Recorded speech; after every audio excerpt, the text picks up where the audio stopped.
परिणामाचा विचार मी कधीच करत नाही. तो विचार जर तुकाराम महाराजांनी केला असता, तोच विचार गाडगे महाराजांनी केला असता, तोच विचार महात्मा ज्योतिराव फुले असतील यांनी जर केला असता तर आपल्याला ते पचलं असतं का? त्यावेळेस सुद्धा पचलं नाही. त्यामुळे सत्य पचायला थोडंसं जरा अवघड असतं. म्हणजे तसं म्हणतो की आपण औषध हे कडू असतं पण आजार बरं करतं. तुम्हाला चांगलं वाटावं म्हणून मी चांगलं बोलावं हे अजिबात अपेक्षित नाही मला तरी, आणि तुम्हालाही ते नसावं.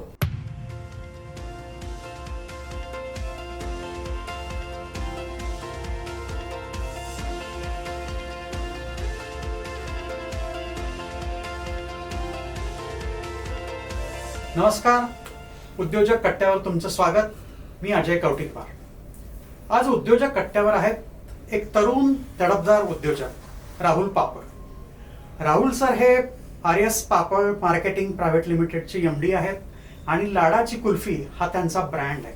हा ब्रँड आता फक्त महाराष्ट्र देश इथपर्यंतच मर्यादित नाही राहिला, तर तो देश 7 समुद्रापार दुबईत पण आता तो ब्रँड गेलेला आहे आणि तुम्हा सगळ्यांना तो परिचितच ब्रँड आहे. हा जो पॉडकास्ट आहे हा पॉडकास्ट तरुणांसाठी लाईफ चेंजिंग ठरणार आहे. कारण योग्य वेळ आयुष्याचं जे आपलं नियोजन असतं ते नियोजन आपण कसं करावं, कुठल्या गोष्टींसाठी किती वेळ द्यावा आणि त्यातून आपलं आयुष्य कसं बदलावं हे तुम्हाला त्यातून कळणार आहे. राहुल सर, तुमचं खूप खूप स्वागत. धन्यवाद. पहिल्या आपल्या व्हिडिओला ना खूपच तुफान प्रतिसाद मिळाला होता. तुम्ही काही जी गोष्ट सांगितली, जे काही तुम्ही विचार तिथे मांडले आणि एक आरसा दाखवला. आता हे आरसा दाखवण्याचं काम फार कमी लोक करतात आणि हे खरं म्हणजे करायला पाहिजे. आणि म्हणूनच म्हटलं की आज पुन्हा एकदा काय ठराविक अंतराने आरसे दाखवले पाहिजे, त्याच्यात आपलंही आरशात पाहणं होतं, त्याच्यामुळे दोघांचंही काम होतं. तर सध्या बिझनेस आणि याच्याविषयी खूप चर्चा आहे, खूप लोक बोलतायत, खूप वेगळ्या अंगाने बघतायत, तरी पण एक मोठा धक्का देण्याची गरज आहे. त्यामुळंच आज आपण त्याच विषयावर म्हटला तोच विषय थोडा पुढे घेऊन जाऊया आणि आपण चर्चा करावी आणि बोला. नाही, नक्कीच गेल्या वेळेस आपण फार फार कडक शब्दात बोललो किंवा सत्य बोललो आपण. कारण माझी एक मानसिकता असते की परिणामाचा विचार मी कधीच करत नाही. तो विचार जर तुकाराम महाराजांनी केला असता, तोच विचार गाडगे महाराजांनी केला असता, तोच विचार महात्मा ज्योतिराव फुले असतील यांनी जर केला असता तर आपल्याला ते पचलं असतं का? त्यावेळेस सुद्धा पचलं नाही. त्यामुळे सत्य पचायला थोडंसं जरा अवघड असतं. म्हणजे तसं म्हणतो की आपण औषध हे कडू असतं पण आजार बरं करतं. तुम्हाला चांगलं वाटावं म्हणून मी चांगलं बोलावं हे अजिबात अपेक्षित नाही मला तरी, आणि तुम्हालाही ते नसावं. म्हणजे गेल्या वेळेस सांगितलं होतं की आपण गणपती मंडळात मुलं अडकली, जो तरुण जो अडकलेला आहे, तो गणपती उत्सव, सामाजिक कार्य, मध्येच बैलगाड्या शर्यत असेल, माझं म्हणणं हे सर्व एक केलंच पाहिजे. पण की कधी की आपलं आर्थिक सक्षम आपण असल्यानंतरच केलं पाहिजे, हा माझा ठाम होता. त्याच्यामध्ये खूप लोक म्हणले हीच मुलं, तुम्ही आता जे म्हणताय की गणपती उत्सव मध्ये मुलांनी काम नाही केलं पाहिजे, काय नाही केलं पाहिजे, मग हीच मुलं ज्यावेळेस पूर येतो हीच मुलं येतात, हे येतात. म्हटलं ठीक आहे ना, ती मुलं येत असतील पण तुमच्या अडचणीत ती मुलं येतात, पण जेव्हा ती मुलं अडचणी येतात तेव्हा तुम्ही त्यांना मदत करता का? हा माझा उलटा पण प्रश्न आहे. सर्वसामान्य काय म्हणतो माणसं की मंडळ टिकली पाहिजे गणपतीची. कट्ट्यावरचा मुलगा कधी वाया जात नाही. मी म्हणतो वाया गेलेला आहे, तो वाया गेलेला आहे. तुम्ही तुमच्यासाठी ती मुलं काय कामात ठेवलीत का? तुम्ही की पूर आलं की तीच मुलं येणार, तुमचं काय झालं की तीच मुलं येणार आणि परत त्यांना सहानुभूती देणार नाही, तुम्ही छान काम केलं. पण ती मुलं जेव्हा अडचणीत येईल ना तेव्हा सर्वसामान्य माणूस त्यांना कधीच मदत करत नाही बरं का. त्यांच्या संकटाचं काय. त्यामुळं पण याचा फायदा असा झाला की अथर्व आहे, अक्षय आहे, हे यांनी सर्वांनी वडापावच्या गाड्या चालू केल्या. आज सेवा मित्र मंडळ चौकात अथर्व नावाचा मुलगा आहे, त्याचं वय जेमतेम मला अंदाजे 18 ते 19 असेल. तो आज वडापाव विकतोय. तो साधारण 1000च्या प्लस वडापाव विकतोय आणि पहिल्या महिन्याचा जो प्रॉफिट त्याला जो मिळाला तो काहीतरी 70-80 हजार रुपये होता. हा, आणि लिटरली त्याने ते पैसे गुंडाळून रबर लावून ठेवले. म्हणजे तो मुलगा कमी वयात एवढे पैसे कमवले की 70-80 हजार. मला तो विचारत होता की आता हे पैशाचं काय करू, म्हणजे पैसे आल्यानंतर या पैशाचं काय करू हे सुद्धा त्याला माहित नव्हतं. हा एखादा मंडळाचा लाखोमधून एखादा कार्यकर्ता घडत असेल तर माझं म्हणणं आहे की तेच आपलं समाजकारण आहे, तेच माझं शिवकारण आहे. मी काय म्हणतो, माझ्यासाठी शिवजयंती काय आहे तर सर्वसाधारण एखादा तरुण त्याला जर मी आर्थिक सक्षम केलं तर माझ्यासाठी ती शिवजयंती आहे. खरा मावळा तो आहे. खरा मावळा तो आहे. मी माझ्या आईला आनंदी ठेवलं, सुखी ठेवलं, मी निर्व्यसनी राहिलो, ती माझ्यासाठी शिवजयंती आहे. क्या म्हणजे ह्याचा विचार बदलला पाहिजे. आज रोडला प्रचंड जे काय महामानवाच्या जयंती होतात ज्या पद्धतीने होतात, माझं ठाम मत आहे ते बंद झालं पाहिजे. लोक का बंद झालं पाहिजे? तुम्ही नाचून साजरी करण्यापेक्षा तुम्ही वाचून साजरे करा ना महामानव. क्या बात. त्यांचे विचार नाचवा तुम्ही मेंदूमध्ये, डोक्यामध्ये. तर ते नाचवायचं नाही. आपल्याला स्पीकर लावायचे, आपल्या ट्रॅक्टरवर नाचायचे. हा जो काय प्रकार आहे तो बंद झाला पाहिजे. याचा सर्व लोड आहे ना सर, सर्वसाधारण दुकानदारांवरती येतो बरं का. म्हणजे कसं काय? बघा ना सर, माझं जर लक्ष्मी रोडला उदाहरण दुकान आहे तर गणेशोत्सवाची वर्गणी मला द्यायची आहे, शिवजयंतीची वर्गणी मला द्यायची आहे, बाबासाहेबांची जयंती मला वर्गणी द्यायची, अण्णाभाऊ साठे जयंती मला द्यायची, त्यानंतर परत देवांचे आपले उरूस येतात. म्हणजे सर्वसाधारण जर तुम्ही टोटल केली वर्गण्यांची एका दुकानाची तर तो 12 महिन्याचं भाडं भरत नाही, त्या दुकानाचं 13 महिन्याचं भाडं भरतो. हे तुम्ही बोललात, ते बिचारे बोलू पण शकत नाही. नाही, का बोलू शकत नाही? नाही बोललं की सर्वसाधारण कार्यकर्ते काय म्हणतात, मग तुला आम्ही नंतर बघतो. मग त्याच्या लॉकमध्ये फेविक्विक टाक, त्याच्यामध्ये मी पण होतो. म्हणजे हे सुद्धा मी सुद्धा केलेलं आहे की मी 2015 साली मी कार्यकर्ता होतो. मी हे जे सांगतोय ना हे सगळं भोगलंय मी. माझे पण जुने फोटो जर तुम्ही बघितले तर मी ट्रॅक्टरवर झेंडा घेऊन नाचतो मी सुद्धा आहे. पण माझ्या गुरुनी काय सांगितलं की जर आपल्याला आयुष्यात जायचं असेल कुठं लांबपर्यंत तर काय गाडीत पाहिजे? चांगली गोष्ट, एखादी गाडी तुमची फास्ट चालवायची तर तुम्हाला काय पाहिजे गाडीत? कुठला पार्ट चांगला पाहिजे? तर मला असं वाटतंय गाडीतला सर्वात महत्वाचा पार्ट आहे तो ब्रेक. मग आम्ही तो ब्रेक दाबला.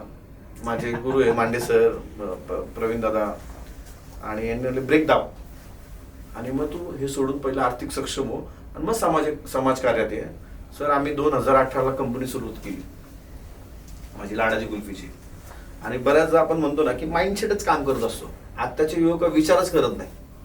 म्हणजे मांडे सर 2015-16ला मांडे सर मी 2 व्हीलरवर चाललो होतो कोकणाच्या दिशेने. अलिबागला त्यांचं व्याख्यान होतं आणि सहज आपल्या गप्पा टप्पा चाललो होतो, दोघंच होतो. आणि भाऊंना म्हणलं की भाऊ की खूप ह्या महाराष्ट्रात गडकिल्ले आहेत, महाराष्ट्राच्या गव्हर्नमेंटकडे पैसा आहे, सर्वसाधारण माणसांकडे पैसे आहेत. मी मराठीच म्हणतो की महाराष्ट्रात, म्हणजे मराठा हा जातीवादी शब्द नाही, हा प्रांतवादी शब्द आहे. पंजाब, सिंध, गुजरात, मराठी, तर आंध्रला प्रत्येकाला मराठा म्हणलेलं आहे औरंगजेबाने. तर मी म्हटलं असे की खूप लोकांकडे पैसे आहेत, एकाला सुद्धा असं वाटत नाही की आता किल्ला दत्तक घ्यावा. अशी तर लोक आहेत त्यांची प्रॉपर्टी 500 कोटीच्या पुढे आहेत. जर निवडले तर पुण्यातच निघतील ते. आणि एखाद्या किल्ला डेव्हलप करायला किती पैसे लागतात? मी म्हणत नाही भिंती बांधा किंवा काय म्हणा, पण निदान जेमतेम जर स्ट्रक्चर करायचं असेल रिस्टोर करा, 5-10 कोटी रुपये होतो. मग मांडे सरांना विचारलं असं का, कोण का नाही पुढे येत? मग मला ते पण दादांसारखे कडकच होते. म्हणजे तुला मस्ती तर तू घे ना, तू उद्योजक हो.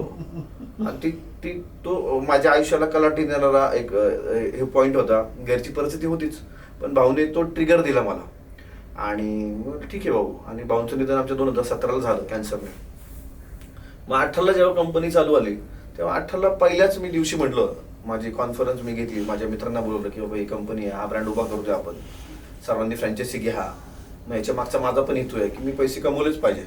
पण आमच्या आईचं चांगलं उदाहरण आहे की ते मी सांगितलं की पैसे जरूर कमवले पाहिजे पण ओंजळीत मावून एवढे कमवले पाहिजे ते सांडायच्या आधी वाटले पण पाहिजे. 100% पैसे कमवले पाहिजे. पण ज्या दिवशी असं वाटलं ना की आपण आपल्या आयुष्यातले सेफ झोन मध्ये आहोत की काही जरी झालं तरी आपण त्या लेवलच्या खाली येणार नाही, ज्या दिवशी सेफ झोन वाटत त्या दिवशी वाटायला सुरुवात केली पाहिजे. मग 2018ला सांगितलं की आपण एखादा किल्ला दत्तक घेऊ. म्हणजे कुल्फीतले काही पैसे आपण किल्ल्याच्या संवर्धनासाठी दिले पाहिजे. म्हणजे मी कधी शिवजयंती करत नाही सर. म्हणजे शिवजयंतीची माझ्या घरी गोडधोड असतं आणि शिवजयंती दिवशी मी घरात शिवाजी महाराज सांगत असो, पुरणपोळी करत असो, कंदील लावत असो. फराळ माझं दिवाळीला कधीच होत नाही, ते शिवजयंतीला होता. म्हणजे शिवजयंतीत आम्ही दिवाळी सारखी साजरी करतो. मग म्हटलं आपण किल्ला दत्तक घेतला पाहिजे. मग 2018ला तेव्हा वेळात काढला, अरे तू राहतो 10 बाय 10च्या रूम, म्हणजे दादांना माहिती, दादा येऊन गेले घरी आणि तू म्हणतोय की किल्ला दत्तक घेतला पाहिजे. अरे म्हटलं विचार करायला अजूनही काय गव्हर्नमेंटने इन्कम टॅक्स जीएसटी लावला नाही, त्यामुळे आपण दणकून विचार केला पाहिजे. आणि विचार करायला काही फरक पडत नाही. विचार केला म्हटलं हे सत्यात उतरल. आणि मी म्हटलं आणि आज 10 जून 2025 रोजी मी सर रायरेश्वरावरती काम केलं आणि रायरेश्वर किल्ला आज मी दत्तक घेतलाय सर. क्या बात. रायरेश्वराची पिंडचे आत्ताच एक 4-7-8 दिवसाआधी पूर्ण वज्रलेप केला आम्ही त्या पिंडीचा, की जिथं छत्रपती शिवाजी महाराज शपथ घेतली. आणि त्याच पिंडीवरती ती पिंड आहे ना ती, तर त्या पिंडीचा सर्व चांदीचं आवरण करून टाकलं मी. म्हणजे ह्याच्यात आपण कुठली जन्मजात घेत नाही, पण मी म्हणतो हेच जर मूळ जैन समाजाचं असतं तर काय केलं असतं त्यांनी, तो किल्ला सोन्याचा केला असता. कारण आपलं मूळ काय आहे तर छत्रपती शिवाजी महाराज आहे. आणि महाराजांच्या अख्ख्या इतिहासात मला 2 गोष्टी आवडतात. एक ते एका साईडला 16 मावळे, जे काय 10-15 जे काय मावळे आहेत, कमीत कमी माणसं घेऊन रायरेश्वरावरती शपथ घेतली. महाराजांचं वय काय होतं, फक्त जेमतेम 16, 14, 15, ज्या काय वयात एक्झॅक्ट पडायला नको, लोक इतिहास दाखव, पुरावा दाखव असं म्हणतील. पण अगदी तरुण वयात शिवाजी महाराजांनी शपथ घेतली आणि काय सांगितलं, मग त्या रायरेश्वरच्या शपथेतून काय शिकायचं नेमकं. म्हणजे आपल्या मुलांनी काय शिकलंय की इतिहासातून काय शिकायचं, फक्त तलवारीच, डाल तलवारी तेच घेतलं. पण छत्रपती शिवाजी महाराजांकडून मी कसा अँगल बघतो, जो मला अँगल मांडे सरने सांगितला, जो अँगल मला प्रवीण दादांनी सांगितला, मी त्या अँगलकडे बघतो की रायरेश्वराची शपथ, की किरकोळ छोटे मावळे आहेत, तरुण आहेत शिवाजी महाराज, आणि आव्हान कोणाला दिलंय, औरंगजेबाला. बरोबर ना. ज्या 5 शाही होत्या, मुघलशाही, आदिलशाही, कुतुबशाही, निजामशाही, ज्या काही शाया होत्या, यांना आव्हान केलं की ह्या शाया मी एक दिवस लोळवेल आणि स्वतःचं राज्य उभं करेल. की जेव्हा शिवाजी महाराजांचं स्वराज्य बिलकुल 1 स्क्वेअर फीट सुद्धा स्वतःचं नव्हतं. होतं का. विचार सुद्धा खूप मोठा आहे.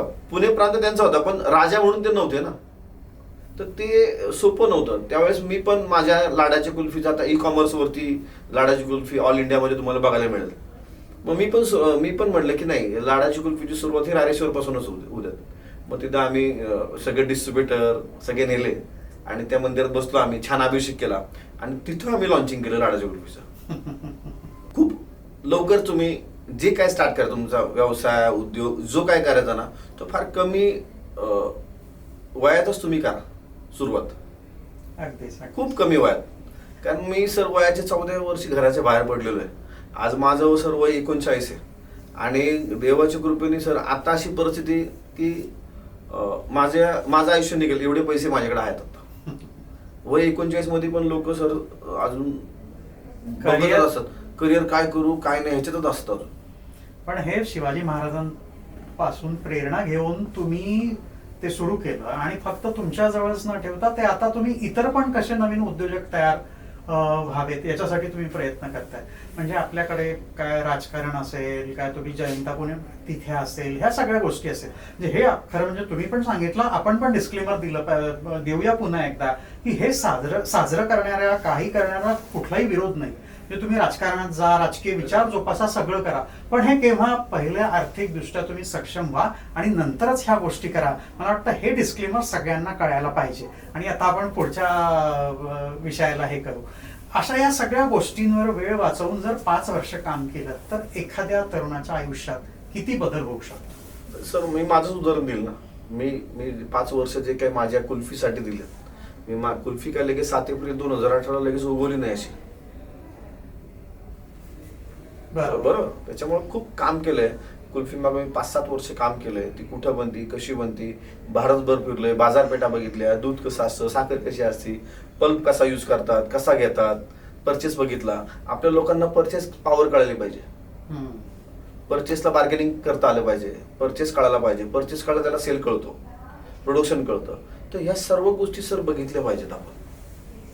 आणि ह्या सर्व गोष्टी बघताना कुठलाही व्यवसाय, बऱ्याचदा काय होतंय की आपण आता एक तर मोटिवेशन स्पीकर आहेत ना जे सगळे, एक तर त्यांचा धंदा मोटिवेशन स्पीकरचाच असतो, त्याचा स्वतःचा धंदा नसतोच. माझं म्हणणं आहे मुलांनी सगळं ते बंद केलं पाहिजे पहिल्यांदा ऐकायचं.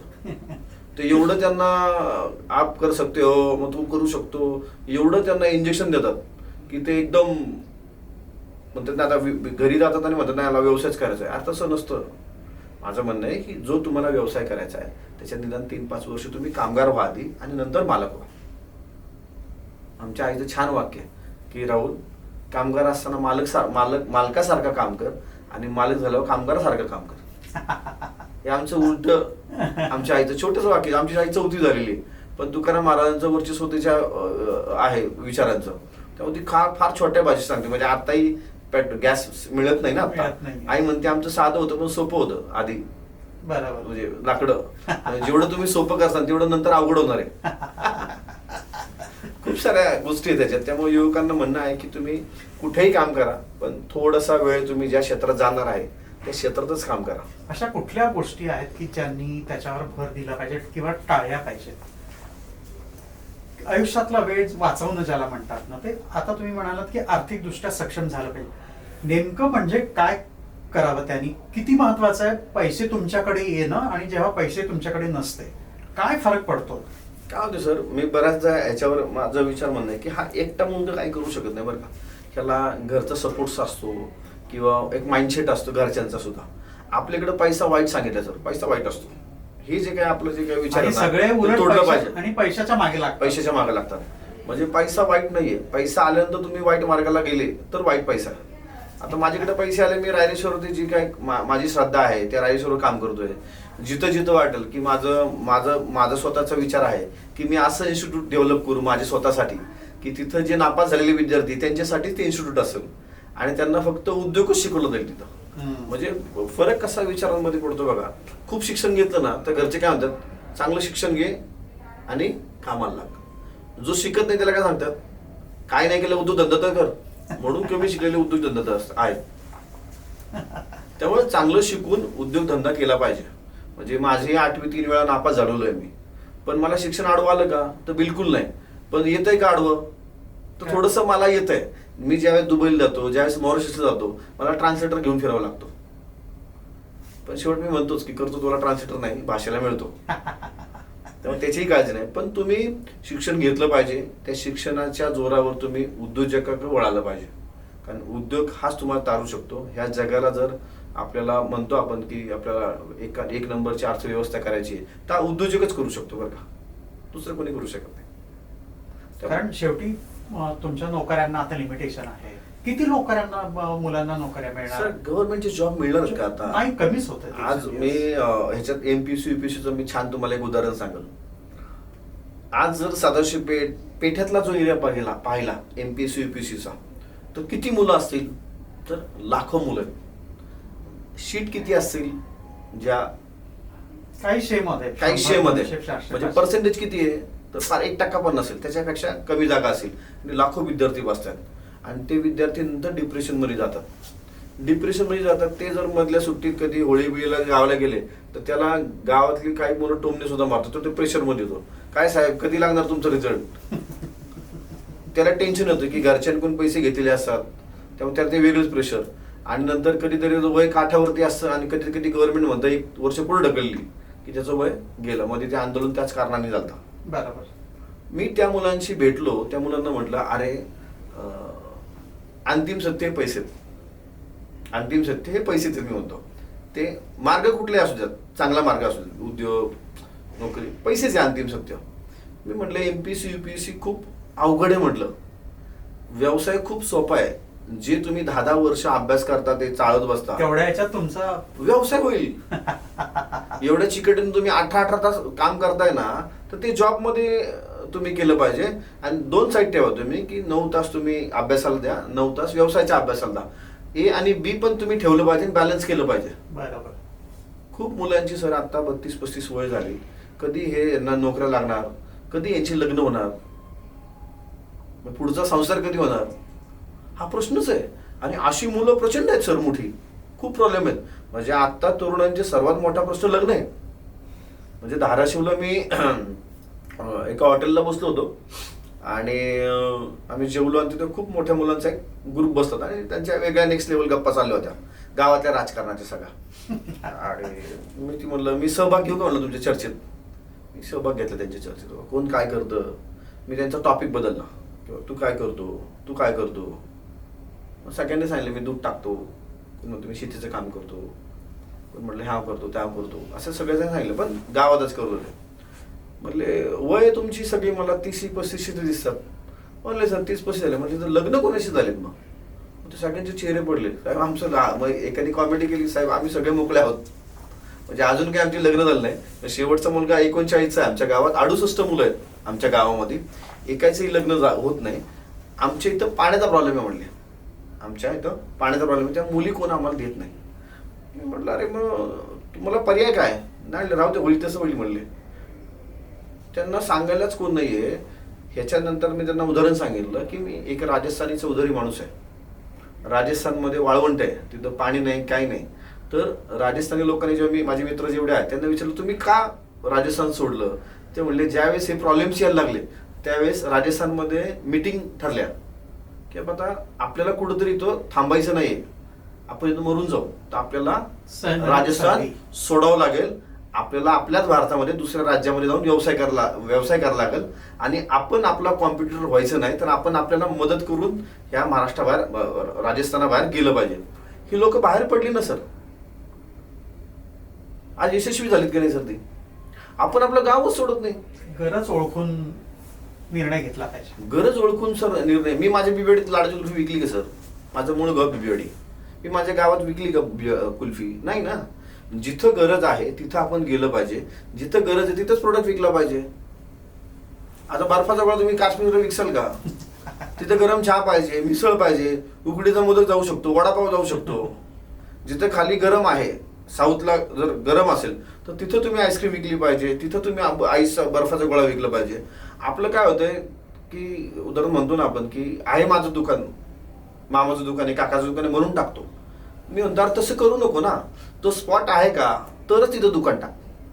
बरोबर. आज जर सर्व कॉर्नरची दुकानं जर पाहिली तुम्ही मिठाईवाल्यांची, तर सिरवी बंधू, बिकानेर यांचीच दुकानं कॉर्नरची आहे. म्हणजे कन्स्ट्रक्शनचा बोर्ड लागल्या ती सर्व लोक जातात आणि 8-8, 10-10 दुकानं बुक करतात. ही ताकद आर्थिक आहे.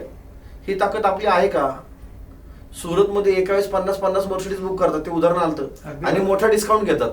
त्यांना परचेस कळालाय सर. आपल्या लोकांना अजून परचेस कळत नाही, आपल्या लोकांना अजून स्पॉट कळत नाही, आपल्या लोकांना अजून घर सोडत नाही. म्हणजे सर मला आठवत नाही गेल्या 2018 सालापासून मी फार कमी क्वचित लग्नाला गेलोय, क्वचित 10-12 वेळा गेलोय, खूप कमी समारंभात मी नातेवाईकांचे गेलोय. 2018ला सर्व नातेवाईकांना फोन केले की बाबा मी व्यवसायात आता उभा राहिलोय, पडलो नाही म्हणायचं आपण, का व्यवसायात पडलोय बाबा, नाही तिथं पण पडलोच म्हणतो आपण. मी व्यवसायात उभा राहतोय, मला आता फार कमी वेळ असणार आहे तुम्हाला द्यायला. ज्यावेळेस मी रोडनी जाईल आणि वेळ असेल तर मी तुमच्याकडे चहा प्यायला येईल, पण कुठल्याही कार्यक्रम समारंभाला नाही आलो तर बिलकुल नाराज होऊ नका, आणि जरी नाराज झाले तर तुम्हाला शुभेच्छा. तर आज कुठलाही नातेवाईक सर माझ्यावर नाराज नाही किंवा काही नाही. मी सगळ्यांकडे जातो आणि प्रत्येक वर्षी प्रत्येकाला एकदा आमची एक फॅमिली ट्रिप असते दरवर्षी, ती पण किल्ल्यावर असते बरं का सर. सगळ्यांना मी त्या लक्झरीमध्ये बसतो, मीच खर्च करतो आणि सगळ्यांना घेऊन जातो आणि एक ट्रिप छान आम्ही करतो. असं थोडंसं आम्ही वातावरण केलंय, पण हे जमलं पाहिजे. सर असं का होतं की अजूनही शहर असो कुठल्या ग्रामीण भागात असो, आता तर खूप ऑपॉर्च्युनिटीज आहेत, खूप रिसोर्सेस तयार झालेले आहेत, पण अजूनही मुलं किंवा हे कुटुंबही म्हणा, पालक म्हणा, व्यवसायाकडे वळत नाही किंवा ॲज अ करिअर म्हणून त्याकडे चांगला ऑप्शन म्हणून बघत नाही. असं का होत असेल? काय करायला पाहिजे ही मानसिकता बदलण्यासाठी? नाही, ही मानसिकता बदलण्यासाठी ना सतत सर आहे ना पालकांचे पण एक मी म्हणलं ना की मगाशी पालकांची पण चुकी आहे. म्हणजे माझ्या मुलाचं आता मी परवाच एक फेसबुकला पोस्ट टाकली माझ्या मुलाची.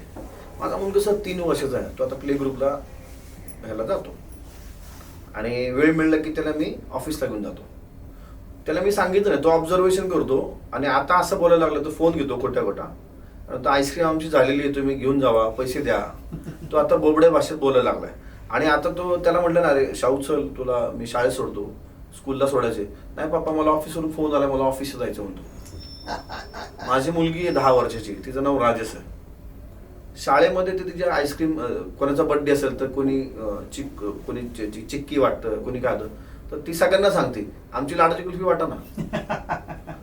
आणि आजही तिला म्हटलं ना की अर्णवी तुला मोठं झालं काय व्हायचंय, तर ती म्हणते पप्पा काही नाही, तुम्ही आता आपण म्हणले गुजरातमध्ये आहेत, आमची फ्रँचायझी गोव्यात आहे, कर्नाटकमध्ये आहे, महाराष्ट्रात आहे. तर ते म्हणले हे सगळं जवळचं तुम्ही करा, मी जेव्हा मोठी होईल ना तेव्हा भारताबाहेर मी घेऊन जाईल आपण. हे कधी सांगते ती? ज्यावेळेस आपण बोलतो घरात, चर्चा करतो. आपण एका टेबलवरती चर्चा करतो कसं? आता किती मुलं आहेत ती आई वडिलांबरोबर जेवतात? आहे का अशी परिस्थिती? ते बिलकुल नाहीये. तर सर्वप्रथम आपण तो जेवणाचा टेबलाची सिस्टीम बदलली पाहिजे. जैन मारवाडी लोक एका टेबलवर बसतात, दिवसभर काय झालं, काय लॉस झालंय, मार्केटची परिस्थिती काय, हे जेवता जेवता बोलतात, टेबलवरती बोलतात. ते टेबल चर्चाच होत नाही सर आपली. म्हणजे माझ्या घरी गेल्यानंतर मी खेळण्यात सुद्धा कुल्फीचीच गाडी आणलेली शाहूला, खेळण्यात सुद्धा आपण ह्या गोष्टी व्यवसायाच्या खेळण्यातून मुलांपर्यंत राबवल्या पाहिजे. मी खूपदा म्हणतो की ह्या बाकीचे सगळे जे ब्रँड आहेत, ह्या ब्रँडने आपल्या मानसिकतेचा अभ्यास केलाय आणि आपल्याला गुलाम केलंय. कुठली अशी क्रीम आहे, ब्रँडची क्रीम आहे, ती सांगते की 7 दिवस लावा तुम्ही गोरे असाल. आजपर्यंत गोर झाले का कोण? आणि आपण घेतो तरी मूर्ख होतो आपण, तरी सुद्धा आपण घेतोय. म्हणजे ह्याला मला असं वाटतं अरे काय डायपर तुम्ही लावलंय का? मी नाही लावलं अजून. लहानपणी आपण असेच मोठे झालोय. काय आहे, त्यांना कळालंय की यांना काय पाहिजे. आपल्याला एकदम त्यांनी काय म्हणतात त्याला, मेंदूचा चांगला अभ्यास करून आपण आळशी केलंय. बघा ना, झोमॅटो, स्विगी, हा सगळा माइंडसेटचा अभ्यास आहे. तसंच मुलांनी विचार केला पाहिजे की समोरच्या ग्राहकाला वाचलं पाहिजे, त्याचा मेंदू वाचला पाहिजे. आता खूप सारे बर्गरचे ब्रँड आहेत, पिझ्झाचे ब्रँड. हे आपल्याला ब्रँड माहिती होते का सर? ते ब्रँड भारतात आले, कसा पिझ्झा बर्गर खायचा सांगितला, त्यांनी खेळण्यात बर्गर आणला. वडापाव आणला का आपण? थालीपीठ आणलं नाही आपण. खेळण्यात आणलं का सर? खेळण्यात काय आणलं त्यांनी? पिझ्झा आणला. म्हणजे ह्यांच्या व्यवसाय करायची पद्धतच वेगळी आहे. जी कंपनी मी तुम्हाला सांगितलं की 7 दिवसात लावलं की ती गोरी होती, असं ते जाहिरात करतात, त्या कंपनीचा टर्नओव्हर काय सर माहिती तुम्हाला? किती असेल? त्या कंपनीचा टर्नओव्हर आहे 60,000 कोटी रुपये. म्हणजे जेवढं इंग्रजांनी लुटलं नाही तेवढं ही कंपनी दरवर्षी भारताला लुटते. ज्या ज्या मल्टीनॅशनल मोठ्या कंपन्या आहेत, ह्या सर्व भारताच्या बाहेर आहे. कारण आपण त्या लेवलचं कामच करत नाही, त्या लेवलचा ब्रँडच डेव्हलप करत नाही. म्हणजे ज्या दिवशी आपण ब्रँड काढू तर त्या दिवशी विचार केला पाहिजे की हे जगात कसं विकू मी, हा विचार आला पाहिजे. काय करायला पाहिजे त्याच्यासाठी? माइंडसेटच बदललं पाहिजे. हा एक खूप मोठा प्रश्न आहे की आपण छोट्या छोट्या गोष्टींकडे लक्ष देतो, पण जगाने आपलं हेवा करावा, जसं तुम्ही म्हणालात, जगाने आपल्या वस्तू घ्याव्यात, असा ब्रँड तयार करण्यासाठी काय केलं? नाही, माइंडसेट सगळ्यात महत्वाचं आहे. आणि लक्षात ठेवा, प्रोडक्ट बनवताना ना तो आंतरराष्ट्रीय लेवलचाच बनवला पाहिजे. आज माझी कुल्फी ट्रान्सफॅट फ्री आहे सर. माझी कुल्फी 100% मिल्क प्रोडक्ट आहे, 100% फ्रूट प्रोडक्ट आहे. तुम्ही कुठल्याही लॅबमध्ये टाका, त्यात 1% हानिकारक वस्तू त्यात बिलकुल नाही आहे. आज 96% या सगळ्या भेसळ त्या सगळ्या कंपन्यात. मी 4% मध्ये येतो, ज्या शुद्धतेमध्ये मी माझा प्रोडक्ट बनवला आहे. त्यामुळे मला भीती नाही. मी कुठेही आत मॉरिशसला पाठवते सॅम्पल, दुबईला सॅम्पल होते, ते पास होतात सॅम्पल माझे. का तर मला आंतरराष्ट्रीय ब्रँड करायचा आहे. मग याच्यात छोटंसं उदाहरण सांगेल की याच ब्रँडवरून मी पवार साहेबांकडं गेलतो. दादांनीच मला घेऊन गेलते आणि दादांनी ओळख करून दिली, याची अशा शाखा आहेत, याने कुल्फीमध्ये खूप मोठं काम केलंय. भारतातील सर्वात मोठा ब्रँड केला याने कुल्फीचा. म्हणजे कुल्फीचा ब्रँडच नाही ना सर, बरोबर. जुन्या आहेत, त्यांना 100 वर्ष झालेत, पण एकच दुकान घेऊन बसलेत ना. आमची कुठेही शाखा नाही. दिल्लीला खूप जुने आहेत, 100-150 वर्ष जुने आहेत, कारण कुल्फी तिथूनच आलेली आहे. तर माझ्या सर्वात जास्त शाखा आहेत. आपण म्हणतो ना, आमची टॅगलाईन आहे India's largest chain of kulfi outlet. पवारसाहेबांनी ऐकलं आणि पवारसाहेब म्हणले ठीक आहे की तुझं कुल्फी कुठं कुठं नाही येणार तू. म्हटलं साहेब, जेवढे देश येतात 197-200 जे काय असतील मला माहित नाही, पण एक दिवस सगळीकडे माझी कुल्फी असेल. म्हणजे ठीक आहे, कुल्फी असेल, पण ती लाडाची कुल्फी नाव चालणार आहे का? भारतात चालेल, महाराष्ट्रात चालेल, भारताच्या बाहेर? म्हणजे साहेब, न चाललं काय प्रॉब्लेम आहे? आपण इंग्लिशमध्ये लाडाची कुल्फी घेऊ, चालेल. म्हणलं आज भारतात मॅकडोनल्ड आला, मर्सिडीज आला, सगळ्या कंपन्या आल्या, त्यांनी कुठं नावं बदलली? ते प्रोडक्ट घेऊन येत नाही म्हणलं साहेब, ते संस्कृती घेऊन येतात त्यांची.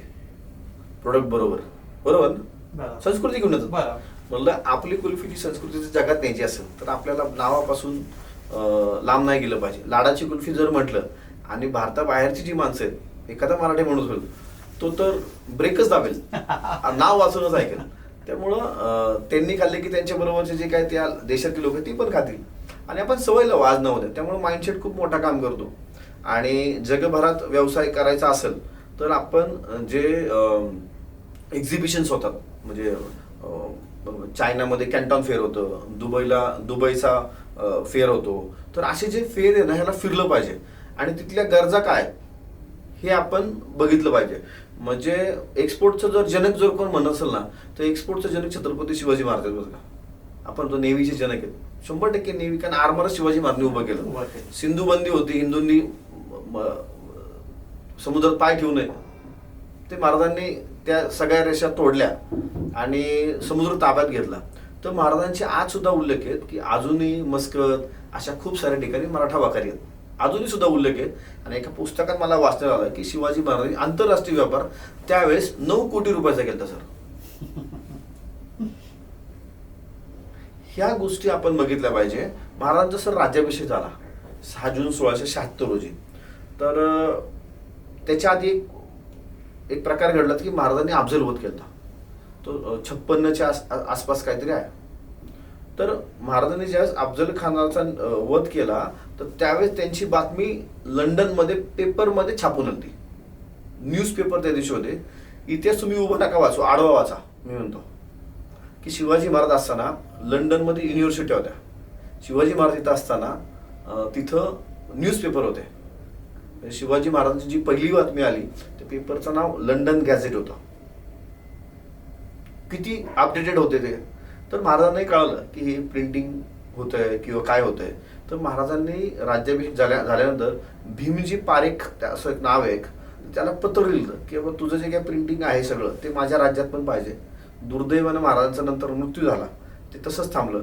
नाहीतर आजही तुम्ही काय जे काय समाचार असेल ज्याचे काय जनक असेल पहिलं असेल ते छत्रपती शिवाजी महाराज असते. महाराजांचा विचार करा, ग्लोबल होता. जे जे चांगलं आहे ते आपण केलं पाहिजे आणि मोठ्या प्रमाणात केलं पाहिजे. म्हणजे महाराजांचं काय होतं, आहत तंजावर आहत पेशावर अवघा मुलुक आपला. म्हणजे किती मोठी टोकं मारण्यात होती की एवढं माझं मोठं स्वराज्य पाहिजे. आपण काय म्हणतो की माझं पुण्यात एक शॉप पाहिजे, एक चांगलं चाललं पाहिजे. मुळात ड्रीम बिग. Dream big. रायरेश्वरच आहे ना, म्हणजे तिथं परत मी रायरेश्वरावरती येतो की काही नसताना आशिया खंडातला मोठा राजा आहे, त्याचं वय काय आहे, त्याचं साम्राज्य केवढं आहे, महाराज केवढे होते, तिथं किरकोळ मावळ्यांनी शपथ घेत आहे आणि मी हे पूर्ण करेन. आणि ते पूर्ण झालं 6 जून 1676 रोजी. महाराजांनी स्वतःचा राज्याभिषेक केला, अधिकृत राजा झाले. म्हणजे ह्याच्यातून आपण शिकायचं काय, तर यातून आपण शिवाजी महाराजांचं फक्त वेगळ्या अँगलने बघून शिवाजी महाराज आपण उद्योजकामध्ये कसे आणता येईल ते बघितले पाहिजे. महाराजांचं सेव्हिंग बघा, महाराजांची सिस्टीम बघा, महाराजांचं डिसिप्लिन बघा. आपण अफजल वध बघतो तर अफजल वधाच्या वेळेस केलेलं प्लॅनिंग बघा की काय सुंदर प्लॅनिंग केलं, बरोबर ना. ते प्लॅनिंग आपण व्यवसायात आणू शकतो का. शाहिस्ते खानाचं हे आहे की किती शत्रू असताना महाराज गेलेत आणि त्याला मारले. त्याचं प्लॅनिंग वरती आपण कधीच करत नाही, फक्त आपले 4 बोटं दिसतात. अरे पण 4 बोटं कापायच्या आधी महाराज किती जीव धोक्यात घालून तिथे गेले, सापडले असं तर मृत्यू असता. अचूक प्लॅनिंग जर करायचं असेल, न चुकणारा राजा या जगात कोण असेल तर त्याचं नाव छत्रपती शिवाजी महाराज. न चुकणारा राजा. आजपर्यंत शिवाजी महाराज कुठंच चुकले नाही. मग हे आपण घ्यायचं का नाही. आपण फक्त जर हे गुण घेतले तरच मला वाटतं आपण पुढे जाऊन एका उंचीवर नव्या आपण जाऊ शकतो. सर तुम्ही खूप महत्वाची माहिती दिली आता. पण हे सगळं करताना एक गोष्टीची कमतरता जाणवते, ती म्हणजे अजूनही आपल्या लोकांकडे आर्थिक साक्षरता नाहीये. म्हणजे आर्थिक गोष्टींचं ज्ञान नाहीये जे असायला पाहिजे लहानपणापासून. ते ज्ञान कसं मिळवलं पाहिजे. म्हणजे बऱ्याच वेळेला ते शिक्षणातून मिळेल असं नाही, पण व्यवहार ज्ञानातून मिळू शकते. त्याच्यासाठी म्हणजे मुलांनी काय करावं, पालकांनी काय करावं, तुम्ही काय सांगा. एक तर काय सर, म्हणजे माझं म्हणणं आहे की सेव्हिंग ही केलं पाहिजे. जोपर्यंत आपण एका लेवलला जात नाही, मी मगाशी तुम्हाला म्हणलं एका उंचीवर केलं सेव्हिंग केलं पाहिजे का, 100% सेव्हिंग केलं पाहिजे. पण सेव्हिंगची सवय ही लहानपणापासूनच असली पाहिजे. ती माझ्या मनात का आली की माझी घरची परिस्थिती बिकट होती. मी वयाच्या 14 वर्षी छोटंसं घरी येत होते 1,10,000 आणि आमची आईने 16,000 व्याजाने घेतले होते. आणि ते 16,000चे व्याज ते काय चक्रवाढ व्याज जे आपण सावकाराकडून घेतो, सावकारी घेतलं होतं ते 32,000वरती गेलं सर. मग आमच्या आईने गणेशपेठेत आमच्या एका गृहस्थांना 32,000 रुपये नेऊन दिले. आईकडे सर यायला पैसे नव्हते. आई म्हटली अरे मला 10 रुपये तरी ते मला घरी जायला रिक्षाने. त्याने दिले नाही सर. माझी आई गणेशपेठ ते बीबीवाडी चालत आलेली आहे सर. पैशाला किंमत आहे. म्हटलं हे सेव्हिंग केलं पाहिजे. अडीअडचणीला आपण कोणाकडून पैसे नाही घेतले पाहिजे. आज सर पापड ग्रुपवरती 1 रुपयाचं लोन नाही सर. वा, अभिनंदन करायला पाहिजे. फायनान्शियल डिसिजन बघा सांग, लक्षात ठेवा, माझं स्वतःचं घर नाही सर अजून, पण माझं 2000 स्क्वेअर फीटचं स्वतःच ऑफिस आहे. कुठे गुंतवले पाहिजे पैसे? घर हे पैसे खात असतं, ऑफिस पैसे देत असतं. घर ही प्रतिष्ठा आहे, घर ही प्रतिष्ठा आहे. त्यामुळं मी सर ज्या घरात राहतो त्या घराची आजची किंमत माझ्या अंदाजे 1,80,00,000,000 आसपास आहे, आणि त्या घराचं भाडं मी 30,000 रुपये फक्त भरतो. त्यात काय आता तुम्ही कॅल्क्युलेशन लावा, 30,000 जर गुणिले 12 जर केले तर किती पैसे होतात? तर माझ्या अंदाजे 4 लाखाच्या आसपास काहीतरी पैसे होतील. म्हणजे वर्षाला 4 लाख रुपये मी भरतो फक्त. जेव्हा तुम्ही एखादा फ्लॅट घेता त्याचे 20 वर्ष तुम्ही हप्ते भरत असता. 20 वर्ष 20 वर्षात तुम्ही काय काय करत असता, पण तुम्हाला तुमचं लोकेशन बदलता येत नाही किंवा काय, त्याचे खूप सारे प्रश्न आहे. पण आपली मुलांची अडचण अशी होती की आर्थिक, की व्यवसाय हा कंटिन्यू फ्लो मध्ये नसतो, तो अपडाऊन्स असतो. अपडाऊन्स असताना तुमच्याकडे पीटी कॅश पाहिजे, कायम तुमच्याकडे एक सेव्हिंग पाहिजे. त्याला आपत्कालीन फंड म्हणतो आम्ही, आपत्कालीन फंड. ज्यावेळेस तुम्ही 10 रुपये कमवत असता इमर्जन्सी फंड म्हणून तुम्ही ठेवला पाहिजे. माझ्याकडे सर लॉकडाऊन मध्ये इमर्जन्सी फंड 50 लाख रुपयाचा होता, जो आम्ही थोडा थोडा करून पुरवला होता. त्यामुळे लॉकडाऊन मध्ये मी एकदम खुश होतो, मला अजिबात प्रॉब्लेम झाला नाही. तर हा फंड आपल्याला लक्षात आला पाहिजे. आपल्या मुलांचे थोडेसे पैसे आले, मुलांचे पण म्हणा किंवा उद्योजकांचे म्हणा, की त्याच्यासमोर थोडे पैसे आले की त्याच्यासमोर एक 2 व्हीलर दिसते, बुलेट दिसते. थोडे पैसे आले स्विफ्ट दिसते, त्याच्या थोडे पैसे आले स्कॉर्पिओ दिसते, त्याच्या जास्त पैसे आले फॉर्च्युनर दिसते. तो का? गरज आहे का? गरज असली तर 100% तुम्ही गाड्या घोड्या घेतल्या पाहिजे, ज्या आवडीनिवडी सांभाळल्या पाहिजे. पण ज्यावेळेस तुम्ही प्रचंडपणे सेफ झोन मध्ये असाल तोपर्यंत कंट्रोल करा ना तुम्ही. पण अजिबात कंट्रोल सुटतो त्यावेळेस आपली बहीण म्हणती, त्यावेळेस आई म्हणती, त्यावेळेस बायको म्हणती, अरे सगळं झालं आता घर घे पहिलं आपलं. म्हणजे याला कारण घरचे पण आहे, घरच्यांनी मानसिकता बदलली पाहिजे की ती व्यवसायातला पैसा हा व्यवसायातच मुरवला पाहिजे. व्यवसायातला पैसा हा व्यवसायात मुरला पाहिजे. व्यवसाय हे नावाचं जे झाड आहे त्याला खतपाणी पैसेच लागतात. तुम्ही काही करा, ते खतपाणी म्हणून जर ते चांगलंच तुम्हाला जर करायचं असेल तुम्हाला पैसा हा मुरवावा लागेल. म्हणून मी घरच्यांना पण आमच्या सांगितलं की आई असेल, माझी बायको असेल, दोघींनाही बसवलं की आई, अक्षता, आपण घर बिलकुल घ्यायचं नाही. ज्यावेळेस आपल्या अकाउंटला 100 कोटी पडूनच आहेत त्याचा 5-10 कोटीचं घर घेऊ, पण तोपर्यंत घराचं नाव घेऊ नका. तुम्ही जिथं बोट लावसाल पुण्यामध्ये त्या सोसायटीमध्ये आपण रेंटवर राहू. म्हणजे आजची परिस्थिती अशी, मी रेंटवर जरा राहिलो आता तर लोक म्हणतात नाही रे खोटं बोलतोय, हा मालकच असेल. म्हणजे आता ज्यावेळेस पैसे नव्हते त्यावेळेस मी सोनं जरी घातलं तरी बेंटेक्सचं घातलं म्हणून लोक बघायचे. आज मी बेंटेक्सचं जरी घातलं तर लोक म्हणते नाही खरं घातलं असं. हा पैशाची नजर आहे. मी बऱ्याचदा मध्ये एक बोललो होतो, उदाहरण असं दिलं तर मी की बार असतो, एक बारमधून 2 माणसं बाहेर पडतात, एक मर्सिडीमध्ये बसतो आणि एक टू व्हीलरवरती बसतो. तो लोक टू व्हीलर बेवडा म्हणून बघतात बरं का सर. आणि जो मर्सिडीजमध्ये बसतो ना तो नाही मोठा माणूस असेल, बहुधा घेत असेल. म्हणजे पैशाचा खूप मोठा फरक आहे. त्यामुळे पैसे गरजेचे आहेत, पण जिथं गरज आहे तिथं खर्च केले पाहिजे, जिथं गरज नाही तिथं खर्च नाही केले पाहिजे. आणि इन्कम टॅक्स म्हणतो आपण, जीएसटी म्हणतो, ह्याला आपल्याकडं किंमतच नाही.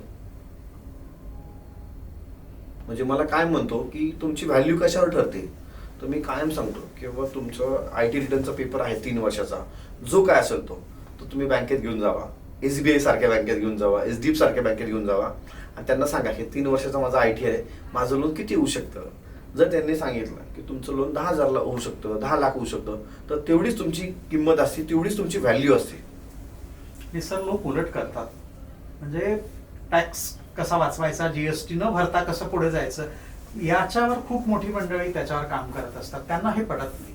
माझा CA सर थोरात म्हणून, मी त्यांना पहिल्या दिवशी सांगितलं की सर ह्या देशावर माझं प्रेम आहे. माझी 8वी जरी झाली असेल पण मी माझ्या शाळेची शपथ माझ्या डोक्यात आहे की सर्व भारतीय माझे बांधव आहे आणि भारताचे मी प्रामाणिक राहील. जर तुम्ही एका साईडला जर 26 जानेवारी साजरी करत असाल, 15 ऑगस्ट साजरी करत असाल आणि इन्कम टॅक्स आणि GST वाचून काहीतरी करत असाल तर माझं म्हणणं आहे तुम्ही चुकीचं आहात. भारतावर माझं देशावर प्रेम आहे. कारण फासावर लटकणारे जे सुखदेव, राजगुरू सगळेजण होते, ह्या देशासाठी त्यांनी जीव दिलाय आणि तुम्ही साधा इन्कम टॅक्स भरू शकत नाही. तुम्ही काय उलट म्हणता? की नाही हे इन्कम टॅक्स भरून काय आपल्याला काय फायदा आहे. मग जे फासावर गेले ते म्हणले का की मला काय फायदा आहे, मी कसा फासावर जाऊ. जर ते वरतून बघत असतील तर ते काय म्हणत असेल, मी कशाला फासावर गेलो रे, तर थांबलो असं बरं झालं असतं. ते पण जगून घेतलं असेल त्यांनी. त्यांचं तारुण्याच्या वेळेस ते फासावर गेलं. आपण तरुणपणी चांगलं काम केलं पाहिजे, चांगला इन्कम टॅक्स जीएसटी भरला पाहिजे. राज्यकर्त्यांनी काय करायचं ते इन्कम टॅक्सचं, त्या पैसे आल्याचं तो भाग वेगळा आहे, ते त्यांच्यावर करून द्या. मग लगेच आपल्याकडे उलटं बोलतात, केलं तरी काय फायदा नाही, हे चोर आहेत सगळे, हे खातात, असेच उत्तर देतात आपल्याला. तो त्याच्या कर्माचा भाग आहे. रडत म्हणजे काही केलं तरी मग काहीच होणार नाही ना. निगेटिव्हिटी बघायची. हा, आपण पॉझिटिव्हिटीवरून तुम्ही जर चुकवत असाल आणि राज्यकर्ते चुकीच्या मार्गाने जर ते इन्कम टॅक्स काय वेगळ्या पद्धतीने करत असेल तर त्याच्यात आणि तुमच्यात काहीच फरक नाही. बरोबर. तुम्ही चांगले राहा. जर ही लाईन एकदाच वाढली तर भारत आज ना उद्या बलशाली होईल. आज US सारख्यालाही मागे टाकू शकतो आपण. एवढी आपल्याकडे लोकसंख्या आहे. चायनाने लोकसंख्येचा चांगला वापर केला. आपण लोकसंख्येचा जो वापर करतोय तो वेगळ्या पद्धतीचा करतोय. मोर्चे काढा, राज्यकर्ते मागे झेंडे घेऊन फिरा, उगाच काहीतरी गर्दी करा. आता बघितलं मी, म्हणजे काही संत महात्मे आहेत, त्यांचे मेळावे असतात, तर लाखो लोक त्यांना ऐकण्यासाठी येतात. आणि एका साईडला आमच्याकडं आम्ही सांगतो की प्रत्येक कोणाकडेही जावा, आज तुम्ही चाकण MIDC मध्ये जा, कुठे जावा, की लेबरचं कायम बोर्ड लागलेला असतो की आम्हाला लेबर पाहिजेत. आणि एका साईडला लोक म्हणतो आमची, एका साईडला काम नाही. हे मला कधी गणितच कळलं नाही. गणितच कळलं नाही मला. जे यासरा फाउंडेशननी जेव्हा रिसर्च केला ना, त्याच्यातही हेच हे आलं की इंडस्ट्री म्हणते आमच्याकडे चांगले मॅनपॉवर मिळत नाही. लोक म्हणतात आम्हाला काम नाही, आणि जी लोक कामाला लागतात ती टिकत नाही. नाही, ह्याच्या मागे काय केलं पाहिजे. छत्रपती शिवाजी महाराजांची योजना आहे. शिवाजी महाराजांनी फुकट काय दिलं नाही बरं का. तुम्ही शिवाजी महाराजांचा पूर्ण अभ्यास करा. शिवाजी महाराजांनी जे नांगर दिलंय, जे बी बियाण दिलंय, त्याचे पैसे घेतलेत बरं का. अजिबात फुकटचं महाराजांनी सवय लावली नाही अख्ख्या स्वराज्यामध्ये. आपलं काय झालंय सर, आता काहीतरी डेटा आहे, 70-80 कोटी लोकांना आपण रेशन देतोय. ते रेशन बंद केलं पाहिजे सर. ही लोक सगळे कामाला येतील. मंदिरातलं जेवण, काही मंदिरात फुकट जेवण आहे, फ्रीमध्ये जेवतात. ठीक आहे, ज्यांच्यासाठी आपण ते दिलं पाहिजे, पण ह्याच्यामध्ये ती लोक काम करत नाही सर. आळशी झाली. मोठा वादाचा विषय हा. नाही, बोललं पाहिजे सर याच्यावरती. मी चौकात गरीब जर दिसला तर त्याला मी पैसे देतो. त्याला म्हणतो ठीक आहे वडापाव खा तू, अरे पण तू काम कर ना, काय तुला 2 पाय आहे, 2 हात आहे, तुला काम पाहिजे का असं विचारू. त्याला विचार ना तुम्ही, किती त्याला आदू करणार तुम्ही. ह्याच्यावर कोण बोलायलाच तयार नाही. आणि माझं म्हणणं आहे की रेशन ज्या दिवशी बंद होईल ना, त्या दिवशी सर्व लोक जॉब करतील बरं सर. पण हे बंद केलं पाहिजे. तुम्ही चुकीचं असू शकतं, बरोबर असू शकतो, काही लोकांना राग येईल याचा, पण तुम्ही काम का नाही करत. ज्यांना काम पाहिजे ना, अशी 1 लाख लोक द्या माझ्याकडं, मी त्यांना एका महिन्यात काम लावतो. खूप महत्वाचा प्रश्न आहे. आणि हा रिअल काय म्हणतो प्रॉब्लेम आहे. हा मोठा प्रॉब्लेम आहे. म्हणजे मी त्याच मुलांना सांगितलं की जे धाराशिवला, ज्या उस्मानाबादला ज्या मी गावात थांबलो होतो, तर त्या मुलांचं काय मत आहे, त्यांच्या 2-3 दिवस त्यांच्याबरोबर होतं मी. त्या मुलांनी सर उत्तम नॉनव्हेज केलं होतं शेतात. ते म्हणले सर तुम्ही उद्या आपण गप्पा मारतो. छान वाटलं की त्यांना थोडीशी दिशा तर दिली आपण की बाबा तुम्ही गाव सोडा. तर त्यांनी उत्तम नॉनव्हेज केलं. मी त्यांना सहज प्रोसेस दिला, अरे पुण्यामध्ये जर तुम्ही 10 जणांनी मिळून जर हॉटेल काढलं तर तू चांगला जेवण बनवतोय, तू कॅश घे, 10 जण वेटर राहा, एक हॉटेल 10 जणांनी मिळून तुम्ही करा आणि चालवा. हीच क्वालिटी तिथं पुण्यात द्या. लोक 300 रुपयाला म्हणलं मटण थाळी ॲव्हरेज आहे. मटणाची थाळीची कॉस्ट 150 रुपयाच्या वरती जात नाही. छोटं करा, पण तुम्ही ग्रुप मिळून तुम्ही आलं पाहिजे आणि पुण्यात व्यवसाय केला पाहिजे. पण ते बदलले सर, ते पुण्यात आलेत. ते एकाचं छान हॉटेल आहे, माझं 2014 पासून मित्र आहे, वाडा नावाचं हॉटेल आहे सर, सूस रोडला. तर तुम्ही जर गेले तर त्याचा माझ्या अंदाजे रोजचा सेल आता 1.5 लाख रुपये असेल सर पर डे. 2014 पासून रोहित माझा मित्र आहे, रोहित जमाले म्हणून आहे. तो 1.5 लाखाचा सेल आहे. तो उस्मानाबादून आलाय सर, धाराशिववरून आलाय. त्याचं शिक्षण पूर्ण झालंय. पण तिथं काय करायचं, त्याला जेवणाची आवड, तो कॉलेज स्टुडंट म्हणून राहिलाय की जेव्हा एकत्र मुलं राहतात त्याला काय आपण म्हणू PG का त्या टाईप तो राहिलेला आहे. मग तिथं तो जेवण बनवणे त्याची आवड. मग तिथून सुसलडला आला, छोटंसं दुकान घेतलं. मग तिथून वाडासारखं एक हॉटेल केलं. आता दुसरं हॉटेल त्याचं पाहिजे नऱ्यामध्ये सुद्धा आहे. तो 1.5 लाख रुपये रोजचा बिझनेस करतोय सर तो. हे सोपं नाही आहे. म्हणजे योग्य नियोजन केलं थोडं धाडस दाखवलं तर नक्कीच उदाहरण दे ना सर. उदाहरण तुम्ही सगळेच उदाहरणं सांगितले, सक्सेस स्टोरीज आहेत. सक्सेस स्टोरी आहे सर. एक मुलगा सर खराडीला होता आणि कोविडच्या आधी मला भेटला तो आणि म्हटलं दादा मला काही करायचं, मला काम करायचं आहे. मग त्याची जिद्द होती की माझ्याकडे पैसे नाही पण मी काम करायला तयार आहे, 24 तास काम करायला तयार आहे. तर मी XYZ बिल्डरला फोन केला की तुमची कन्स्ट्रक्शन लाईन संपत आली का? मला संपत आली. म्हटलं वॉचमनला तिथं जागा द्या त्याला, मी एक मुलगा तुम्हाला चांगला वॉचमन देतो. मी त्याला सांगितलं तू वॉचमन म्हणून काम कर तिथं. लोकांचे 300 गाड्या आहेत, 300 फ्लॅट आहेत, 300 गाड्या तिथं असणार आहेत. 300 गाड्या वॉचमन प्लस 300 गाड्या धुवायला घे. एका गाडीचे 500 रुपये मिळतील म्हटलं तुला. एका गाडीचे तुला 500 रुपये. कुठेही जावं सर, नॉर्मल आता 500 रुपये रेट चालू आहे. तर त्यांनी चालू केलं सर. आज त्याकडे सर 1200 गाड्या आहेत क्या? आणि तो 800 रुपये गाडीची घेतो. काय इन्व्हेस्टमेंट लागली? 2 बादल्या लागल्या, 2 फडकी लागली. आता तो गाडी धुवत नाही, त्याच्याकडे आता माणसं मुलं आहे. आहेत. मध्ये मला भेटायला आलता तो म्हणला फ्लॅट घेऊ का? मी त्याला खूप शिव्या दिल्या. मग तुला मस्त आलेली. तो अजिबात ज्या दिवशी तुझ्या गाड्या 20,000 होतील त्या दिवशी घर घेतो. आज त्याच सोसायटीत तो रेंटवर राहतोय सर. क्या बात. ही उदाहरणं आहेत. जसं अथर्वचं उदाहरण सांगितलं की आज आपण गणपती मंडळावर बोललो की गणपतीला श्रीमंत करण्यापेक्षा स्वतः श्रीमंत व्हा, हे गणपतीला जास्त आवडेल. बरं. आणि तो मुलगा सेवा मित्र मंडळ शेजारी आज रोज 2-3 हजार रुपये कमवतोय. तर हीच खरी जयंती आहे, हेच गणेश उत्सव आहे.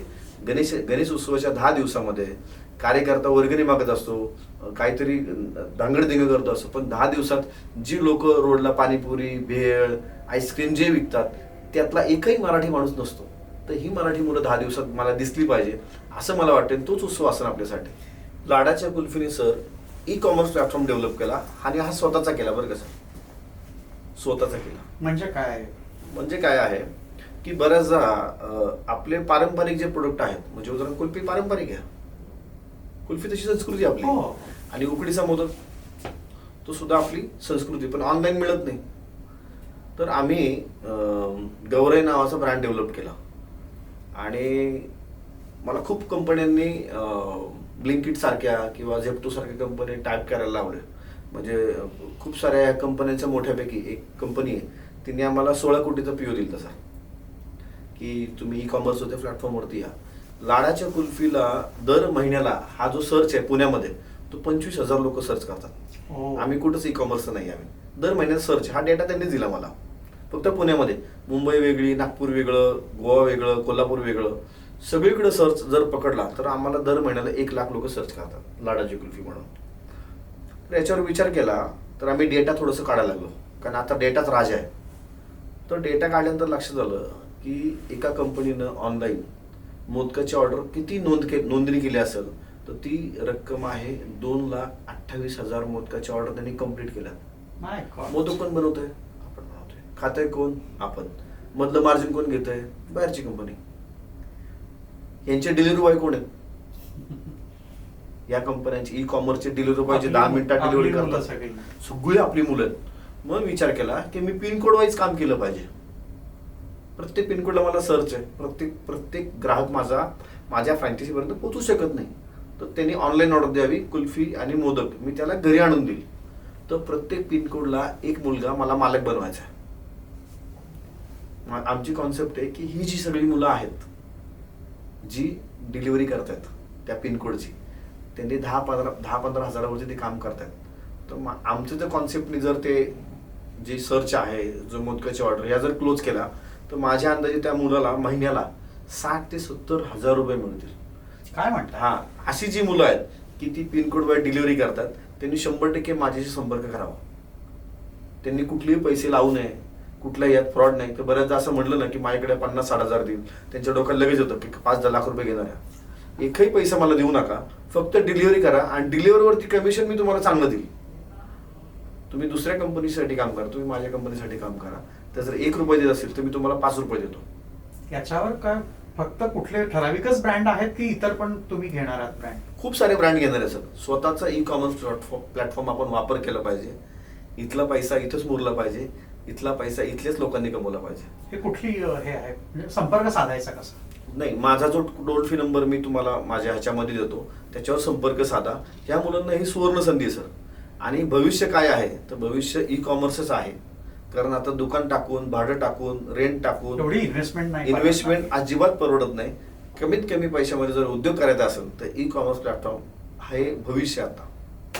ही खूप चांगली संधी आहे सर तुम्ही सांगितली. आणि हा toll free number toll free number आहे. ज्याच्यावर संपर्क साधता येऊ शकतो, हा संपर्क आपण खाली डिस्क्रिप्शन मध्ये नक्की, सगळ्यांना आवर्जून. मिळेल. तिथे सगळ्यांनी मला वाटतं राहुल सरांशी आणि त्यांच्या कंपनीशी संपर्क साधला पाहिजे. आणि खूप चांगली संधी आहे, ही संधी घेतली पाहिजे. पूर्ण महाराष्ट्रामध्ये आणि क्या बात आहे. हे तर म्हणजे पूर्ण महाराष्ट्रामध्ये महाराष्ट्रातल्या नवीन मुलांना खूप चांगली संधी आहे सर. खूप संधी. सर आता लोक सर्वसाधारण ग्रामीण महिन्यातल्या महिला सुद्धा आता ऑनलाईन ऑर्डर द्यायला लागल्यात. आपण हॅबिट झाले आता ऑनलाईन ऑर्डर द्यायचा. आता ऑनलाईन बिझनेस हा पुणे आणि मुंबईचा हा ऑनलाईन ई कॉमर्सचा आईस्क्रीमचा व्यवसाय हा 400 कोटी आहे सर. तुमच्या माहितीसाठी 400 कोटी रुपये बिझनेस ऑलरेडी चालू आहे ई कॉमर्स वरती आईस्क्रीम आणि कुल्फीचा. आणि महाराष्ट्राचा आईस्क्रीमचा जो टर्नओव्हर आहे तो 3600 कोटी आहे. त्यात आपण कुठं आहोत? तर हा व्यवसाय हळूहळू ई कॉमर्स जायला लागलाय. ऑर्डर्स आहे 9 ते 12 प्रचंड ऑर्डर ई कॉमर्स वरती पडतात आणि हे डिलिव्हरी करतात. बरेच जणांना प्रश्न होते की लाडाची कुल्फी जी आहे ती डिलिव्हरी दिवसून वितळेल. मी म्हटलं नाही, एका पिनकोडला एकच मुलगा आहे, त्याने एका पिनकोडच्या डिलिव्हरी करायच्या. आणि ती जी बॅग डेव्हलप केली आम्ही, त्या बॅगमध्ये आपली कुल्फी मुंबईसारख्या शहरात 1 तास राहते, पुण्यामध्ये त्या बॅगमध्ये 1.5 तास कुल्फी राहते. पहिलं बॅगवर काम केलं, सिस्टीमवरती काम केलं, मग आम्ही हा प्रोडक्ट लॉन्च केला. खूपच महत्वाचा मुद्दा आहे आणि याचा मला वाटतं सगळ्यांनी लाभ खूप लाभ घ्यावा. त्याचा फायदा होईल आणि नवीन मुलांना काम पण मिळेल. याच्यात कुठेही सर फ्रँचायझी कॉस्ट नाही, काय नाही, त्यांनी पैसेच लावायचे नाही. ऑर्डर कंपनी जनरेट करेल, सगळं कंपनी करेल, फक्त डिलिव्हरी फक्त डिलिव्हरी करायचे. ह्याच्यात महिला असतील, मुली असतील, ती मुलं असतील जे डिलिव्हरी करतात. ती महिला सुद्धा प्रत्येक महिलेला वाटतं की मी काहीतरी घरी बसून काम करायचंय, पण ते महिलेला सुचतच नाही काय काम काय करू. तर ती एखादी महिला करू शकते ना हे काम. बरोबर. तर या सर्व महिलांसाठी आणि या मुलांसाठी जे आर्थिक अडचणीत आहे, पैसे नाही आहेत पण काम करायची इच्छा आहे, त्यांनीच माझी संपर्क साधा अथवा संपर्कच करू नये. हा खूप महत्वाचा मुद्दा. हा, ज्याला कामाची गरज आहे, मनात एक भूक असल्याशिवाय ना, आग असल्याशिवाय होऊच शकत नाही, काहीच घडू शकत नाही. त्यामुळे त्यांनी सर्वांनी संपर्क करा. मी तुमच्यासाठी उभा आहे. आणि अशाच आपल्या सर चर्चेमधनं, अशा पॉडकास्टमधनं, अशा व्हिडिओमधनं असेच नवे हिरोज तयार व्हावेत, त्यांना प्रेरणा निर्माण व्हावी, हाच आपल्या या सगळ्या गप्पांचा हा खरा उद्देश आहे. आणि तुम्हीही अतिशय परखडपणे म्हणजे लोकांना काय आवडते याच्यापेक्षा लोकांना काय आवश्यक आहे हे तुम्ही सांगितलंच आणि आरसा दाखवला, त्याच्याबद्दल तुमचेही खूप खूप धन्यवाद. आणि असाच अधनामधनं आपण आरसा दाखवूया आणि आपणही त्या आरशात बघूया. म्हणजे यातूनच नवीन हिरो तयार होतील, नवीन बिझनेसेस तयार होतील आणि संपत्ती, वेल्थ क्रिएशन तयार होईल आणि रिकाम्या हातांना काम मिळेल. आणि यातला एक जरी गोष्ट तुम्ही मनावर घेतली तरी तुमचं आयुष्य बदलल्याशिवाय राहणार नाही. आणि हे जर बदलायचं असेल तर असेच पॉडकास्ट पाहत राहा, शिकत राहा आणि बदलत राहा. पुन्हा भेटू एका नव्या पाहुण्यांचं. तोपर्यंत धन्यवाद.